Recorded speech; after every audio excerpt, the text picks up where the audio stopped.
Okay, so for this next video, what we're going to do is take a look at FBX files in Blender. So for Madden Cleats, I'll show you some basics and then what I look for as well. So pretty much any version of Blender will do, but I'm on 4.3 and I find that the easiest to use. What you want to be able to do is go File, Import, FBX, and then you want to find the FBX file that we exported in our most recent video. And so what we've got here is the right mesh and the left mesh. So let's just open up the right mesh to begin with. Now these cleats are incredibly small. So the way that I typically find them is the first button I press is the full stop, and then what you'll get is essentially 3 versions of the cleat, and then you'll also get the rigged skeleton, and this will be important later on, but for now it's not that important, so we will just hide it. And then if we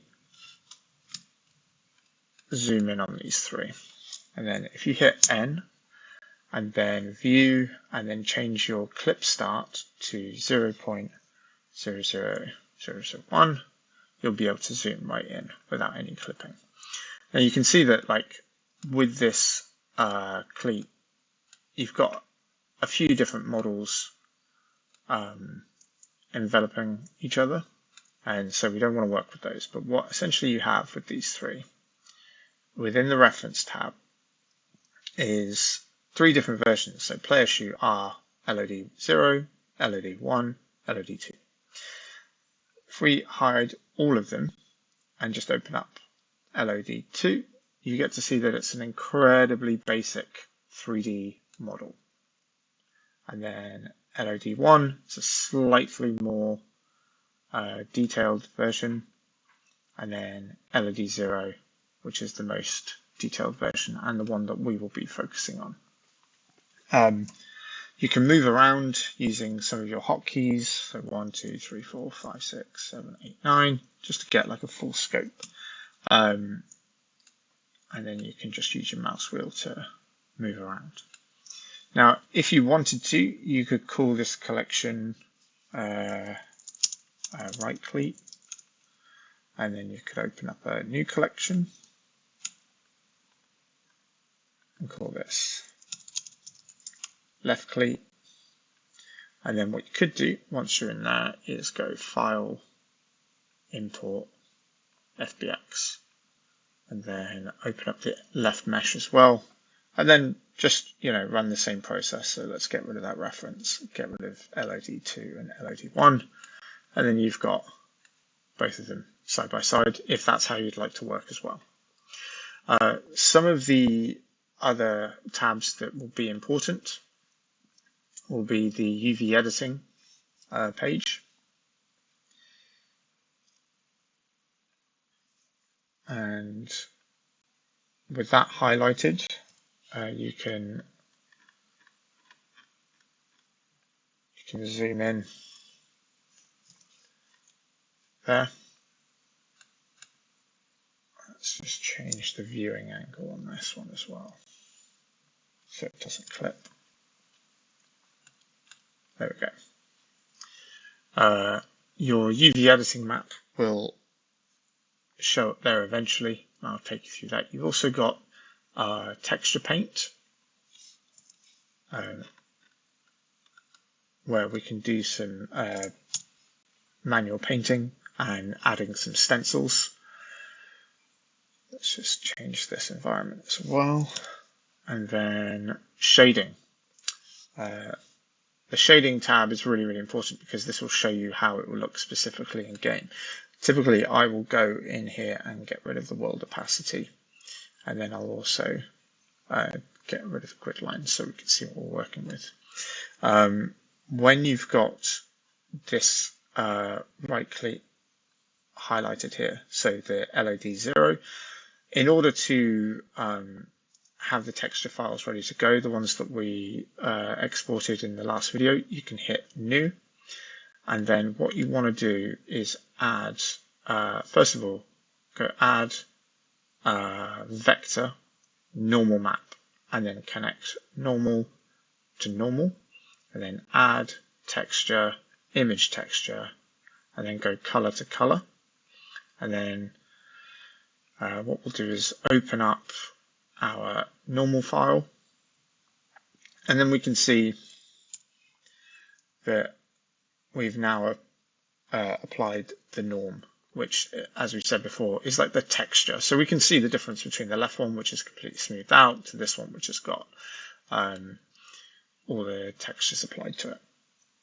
If we want to then add our texture file, again, add texture, image texture, and then connect color to base color. And then we want to open, and then we can add any one of these we like.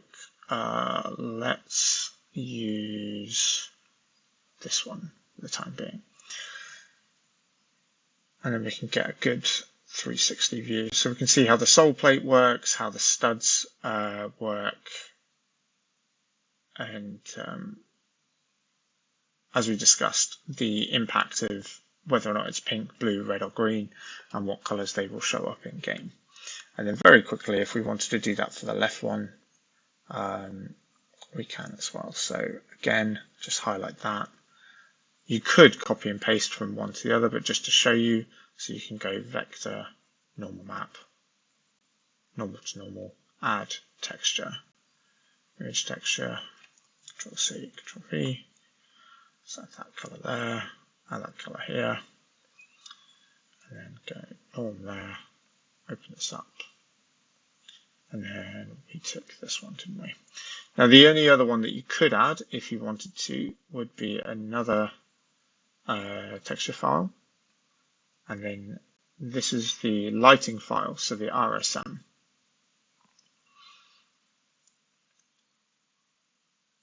And then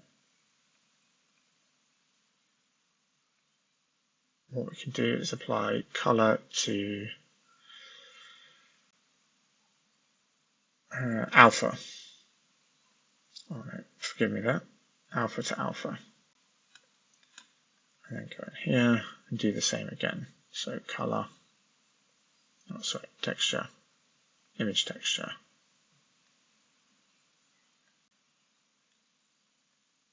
Alpha to alpha.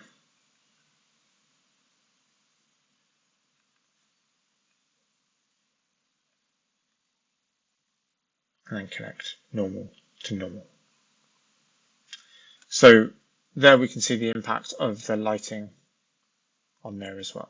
Now, I typically won't add the lighting file because I think it distracts from what we're actually trying to do, and we're going to do so many testing, so much testing back and forth in Madden that realistically we can find out what the lighting looks like once we're in game. So I will disconnect those two. Now that we have our environment set up, we can start looking at changing layers in Photoshop and then reapplying these textures in Blender to see what differences we've made. And that's the end of this video. We'll move on to Photoshop.